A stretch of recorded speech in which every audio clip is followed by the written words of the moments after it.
Ya, assalamualaikum warahmatullahi wabarakatuh. Selamat pagi. Selamat pagi yang cerah di hari Minggu yang baik ini. Ketemu lagi dengan channel kita, Jalan Kopi Kita. Jalani hidup dengan komunikasi yang baik, objektif dalam pemikiran, penuh manfaat dan inspiratif tentunya. Pada pagi hari ini saya ingin share sedikit tentang pengalaman beberapa teman saya yang pernah mengalami gangguan kecemasan ya. Tetapi lagi-lagi ini saya garis bawahi bahwa ini bukan menurut pendapat para ahli atau yang profesional di bidangnya, tetapi ini berdasarkan praktek dari pengalaman teman-teman saya di lapangan kayak gitu ya.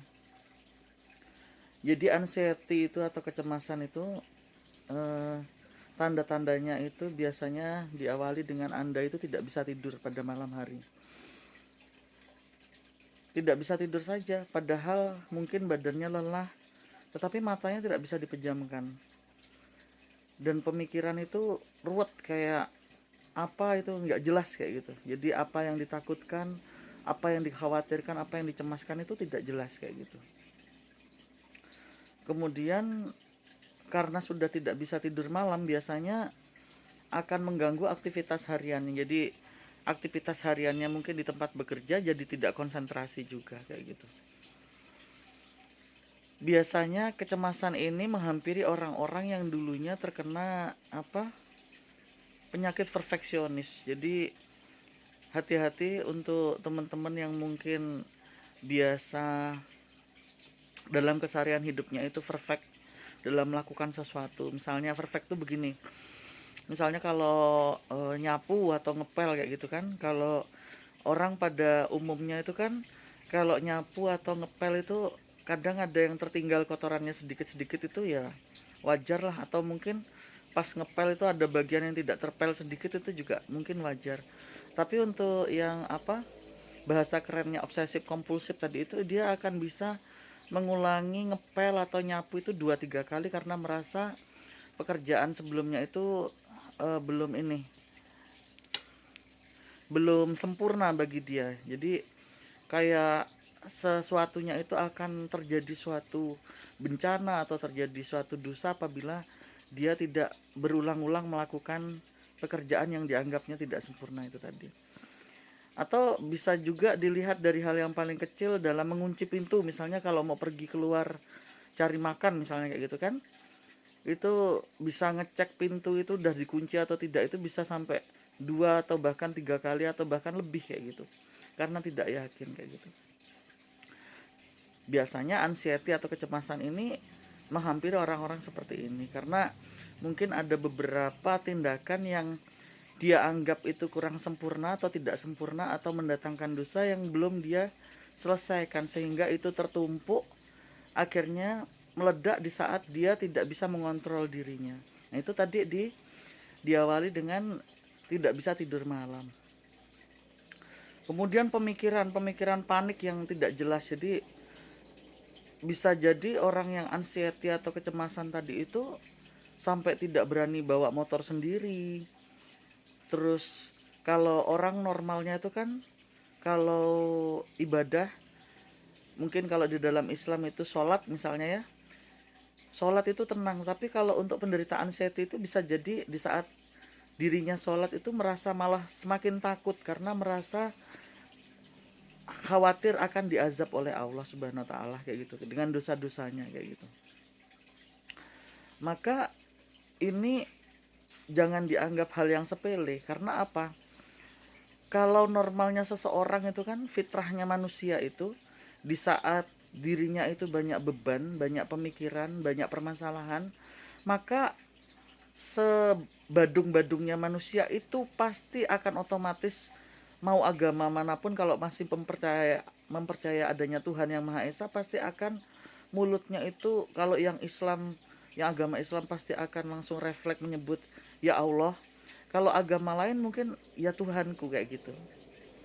Tetapi untuk orang-orang yang sudah menderita kecemasan seperti ini, dia malah takut terkadang untuk eh, apa menyebut Allah atau Tuhannya, sehingga sudah tidak punya lagi tempat bersandar kayak gitu. Sehingga bisa dibayangkan kalau orang seperti ini hidup dalam kurun waktu tertentu sangat tersiksa sekali. Maka banyak terminal yang terjadi itu terjadi bunuh diri kayak gitu. Jadi hal ini jangan dianggap sepele karena seperti itu. Jadi kita sering kali mendengar di berita-berita televisi itu ada orang yang melakukan bunuh diri, percobaan bunuh diri itu karena, atau malah membunuh orang itu karena dibisiki kayak gitu kan, dibisiki agar bunuh diri, dibisiki agar membunuh orang seperti itu bisa jadi awalnya karena kecemasan tadi itu, anxiety yang tidak terselesaikan itu tadi, dan dia tidak mempunyai solusi kayak gitu, tidak mempunyai teman bicara. Kalau yang punya penyakit anxiety ini adalah orang yang misalnya dia itu pergaulannya luas, sosialisasinya baik, dengan keluarganya dekat, mungkin akan gampang tertangani karena ketidakberesan atau kecemasan yang ditunjukkan ini pastinya juga akan dianalisa, dimengerti dan dilihat oleh orang-orang di sekitarnya. Tetapi kalau orang yang tadi menderita anxiety ini misalnya orangnya jauh dari keluarga, atau bahkan tidak punya keluarga, atau punya keluarga yang tidak terlalu dekat dengan dirinya, atau tidak punya teman, tidak punya sahabat, mungkin juga belum punya suami atau istri, bisa Anda bayangkan seperti apa bom atom yang mungkin akan terjadi pada seorang ini kayak gitu. Maka untuk Anda yang mungkin saat ini mendengarkan vlog ini dan ada tanda-tanda yang tadi saya sebutkan itu, Anda jangan sungkan-sungkan untuk bercerita dengan, kalau Anda masih punya ibu ya ceritakan pada ibu Anda, dengan orang tua Anda dulu, karena orang tua itu seperti yang saya pernah sampaikan di vlog saya sebelumnya, normalnya ya, kalau kita pernah mendengar ada orang tua yang bunuh anak, itu kita tidak usah menyebutkan di sini karena itu satu ketidaknormalan ya, mungkin ya, suatu yang berbeda. Kita selalu yang kita sampaikan adalah normalnya, fitrahnya, kebanyakannya seperti apa kayak gitu. Tidak ada orang tua yang akan rela melihat anaknya sengsara atau bahkan sampai meregang nyawa dengan hal-hal yang tidak jelas tadi itu kayak gitu. Sampaikan, dan jangan pernah Anda sendirian kayak gitu. Karena Anda itu gini, orang yang panik atau anxiety itu tadi ya, atau obsesi kompulsif atau COD tadi ya, atau OCD, obsesi kompulsif disorder itu tadi, itu berperang melawan dirinya sendiri kayak gitu. Kalau untuk anda atau kita yang alhamdulillah masya Allah tabarakallah tidak diujikan dengan itu, misalnya nih kita lihat ada orang itu misalnya jelek kayak gitu, hitam misalnya ya, bau kayak gitu, kita sebagai orang normal kan kita bisa untuk tidak menyampaikan itu, kita tahan aja, kita yang menghindari kayak gitu. Tetapi untuk orang yang OCD, terkena OCD atau obsesi kompulsif disorder tadi itu, atau anxiety atau kecemasan tadi, itu kalau sudah pikirannya menyebutkan kamu harus menyampaikan kepada orang itu kalau dia itu bau, hitam, jelek, kalau kamu tidak menyampaikan kamu akan bla bla bla bla, itu dia untuk menangani pemikirannya dia yang seperti itu saja, itu dia sudah tidak mampu, saudara-saudara. Jadi jangan pernah diremehkan kayak gitu. Jadi itu bisa pergumulan. Jadi kalau misalnya Anda harus lebih jeli di sekitar Anda, misalnya Anda mendeteksi ada teman Anda yang dulunya perfeksionis ya, keren lah pokoknya apa-apanya, terus kemudian tiba-tiba dia menyampaikan hal yang tidak masuk akal misalnya gitu ya, yang seharusnya tidak disampaikan. Anda jangan ngejat dia langsung, ini orang kok kurang ajar banget, jangan. Coba diteliti juga, lihat kira-kira dia ini kurang tidur apa enggak kayak gitu. Terus ditanyain, kamu akhir-akhir ini ada gangguan kecemasan atau bagaimana, atau kamu lagi terguncang atau bagaimana, ditanyakan. Karena bisa jadi dia ini lagi tidak sehat, tidak baik-baik saja, sehingga dia sendiri saja sudah tidak bisa mengontrol dirinya. Jadi ini saya sambungkan ya sama teman-teman yang sudah beberapa DM di IG saya, gimana caranya antisipasi kalau menghadapi orang yang tidak suka sama kita. menghadapi orang yang tidak suka dengan kita itu memang sulit. Tetapi itu jauh lebih mudah teman-teman. Karena itu kan eksternal kita, maksudnya kita tidak mau ambil pusing, kita bawa tidur bisa kayak gitu kan. Tetapi kalau orang-orang yang OCD atau anxiety atau gangguan kecemasan ini, dia sedang apa ya, sedang melawan dirinya sendiri. Yang memusuhi dia adalah dirinya sendiri. Bayangkan mau tidur nggak bisa, mau apapun nggak bisa kayak gitu. Jadi kita harus belajar juga masalah ini, karena jangan kita kecilkan juga. Kalau toh ini bisa mengenai si A, si B, si C, bisa jadi kita suatu waktu juga nauzubillah menjaliknya bisa terkena kalau kita tidak antisipasi dari awal kayak gitu. Nah, terus kemudian apa kira-kira yang bisa kita lakukan untuk menghindari anxiety atau kecemasan ini? Yang dapat kita lakukan dari awal adalah kita itu sebagai manusia itu selalu berusaha untuk belajar nerimo bahwa kita itu tidak akan mungkin sempurna, dan menyadari bahwa apapun yang mampu kita laksanakan dan kita kerjakan itu bukan karena kehebatan kita, tapi itu semata-mata diberikan oleh Allah atau Tuhan kita untuk kita mampu melaksanakannya. Sehingga di saat suatu waktu kita itu mungkin tidak benar dalam mengerjakan sesuatu, tidak sempurna, atau bahkan kita jelas melakukan suatu kesalahan, kita bisa menerima, dan untuk memperbaiki diri itu kita tidak gengsi kayak gitu. Terus yang kedua, kita harus mendekatkan diri kepada Allah. Bersandar itu hanya kepada Allah, kepada Tuhan kita. Jangan pernah teman-teman, tolong bener ini, tolong. Kalau Anda yang masih di fase ini, tolong benar-benar dirubah pelan-pelan. Karena cepat atau lambat itu akan menjadi bom atom untuk kehidupan Anda. Jangan mencintai makhluk melebihi Anda itu mencintai pencipta Anda kayak gitu. Maksudnya apa? Misal nih, Anda terlalu cinta sama suami Anda, atau Anda terlalu cinta sama istri Anda, atau bahkan Anda terlalu cinta sama anak Anda. Suatu waktu kalau Anda itu ditinggal, atau ada keadaan yang memungkinkan Anda itu tidak bersama mereka lagi, terus Anda harus habis kehidupannya, kan tidak. Hidup Anda akan tetap berjalan selama umur itu masih diberikan kepada Anda. Maka jangan pernah bersandar terhadap makhluk. Khawatirnya nanti kalau kecewa kayak gitu. Apalagi kalau baru pacar misalnya, terus sudah menyerahkan segalanya, sepenuh isi hatinya diberikan. Kalau suatu waktu ditinggalkan, dikecewakan, terus lantas Anda harus bunuh diri kayak gitu. Jangan ya. Pelan-pelan, memang tidak mudah. Saya juga sama, dulu sama, saya seperti itu. Tapi saya belajar, saya tidak mau. Karena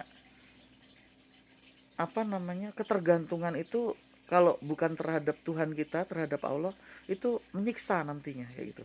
Tetapi ketergantungan yang kita berikan kepada Tuhan kita, kepada Allah itu banyak menolong kita nantinya kayak gitu. Terus apalagi yang bisa kita lakukan?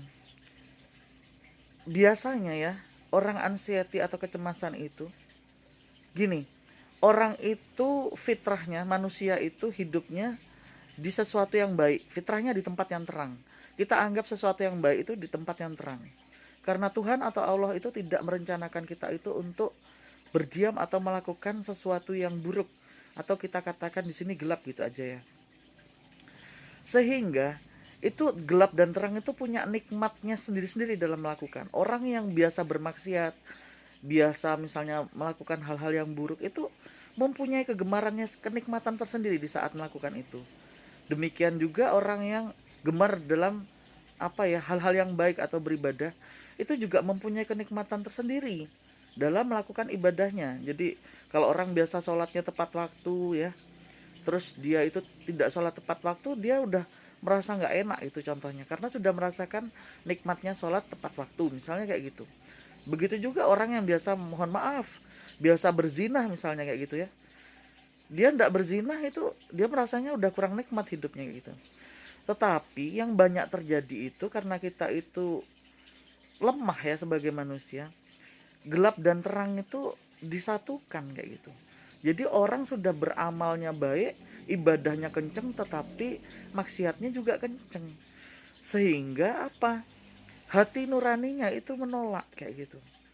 Jadi sebenarnya di saat kita melakukan suatu dosa, jadi tadi ini jadi bukan hitam, bukan terang atau bukan gelap, tetapi jadi abu-abu fasenya.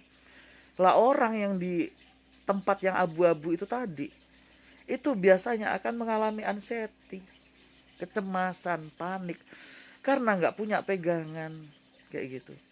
Mau berpegang diri, bersandar diri sama Allah, sama Tuhan, malu karena juga sadar dirinya masih banyak sekali melakukan maksiat yang terang-terangan dia sadari dia lakukan. Demikian juga dia mau terus terang memegang setan, ya kan, melakukan maksiat, dia tahu kalau dia itu hambanya Allah, yang dia juga bisa suatu waktu langsung diazab di dunia ini maupun di akhirat nanti sama Tuhannya. Sehingga apa? Dia gak punya pegangan, akhirnya cemas, panik. Wah, nanti kalau saya ketahuan begini bagaimana ya hidup saya ya. Kalau pacar saya tahu kalau saya ini dulunya begini bagaimana ya hidup saya ya. Kalau atasan saya tahu kalau saya ini begini terus bagaimana ya.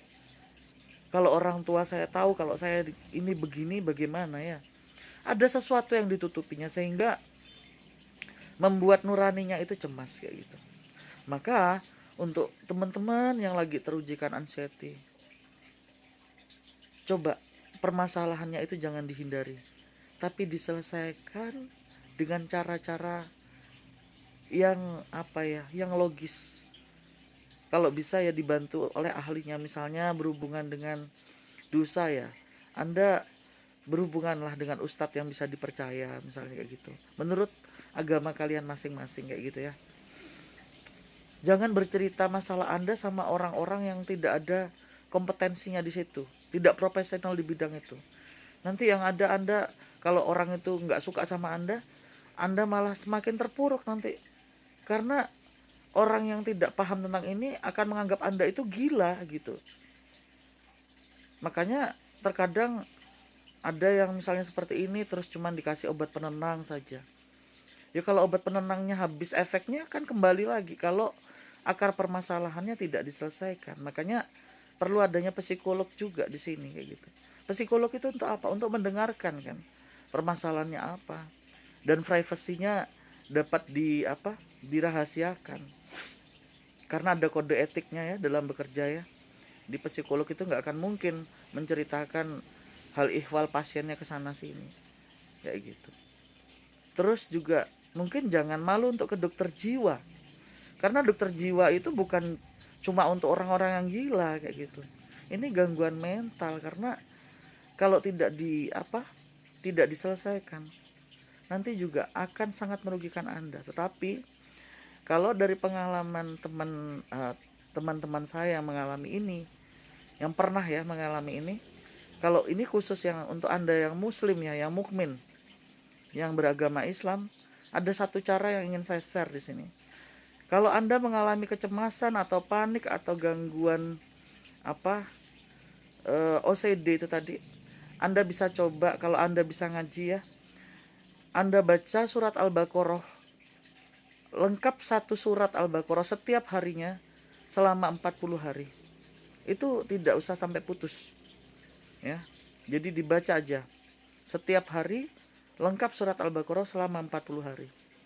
Itu insya Allah anxiety tersebut akan hilang dengan sendirinya, dan Anda akan menjadikan anxiety Anda itu hikmah besar dalam kehidupan Anda. Anda bisa jadi baik-baik saja dan akan kembali seperti sedia kala, insya Allah. Mungkin itu yang bisa saya share di pagi hari ini. Banyak maaf dari saya bila ada kata-kata yang kurang berkenan atau menyinggung. Semoga ada manfaatnya untuk saya dan Anda di dunia dan di akhirat. Saya tutup dengan Assalamualaikum warahmatullahi wabarakatuh.